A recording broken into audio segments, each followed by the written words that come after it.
Guys, আজকে আমি একটা ছোট ব্লগ করতে যাচ্ছি।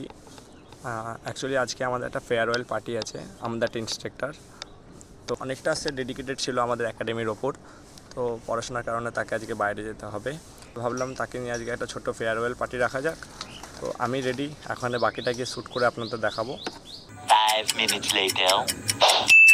আমি এই জাস্ট পৌঁছালাম আমাদের সেন্টারে। বাকি ভিডিওটা ওখানে শ্যুট করে দেখাচ্ছি।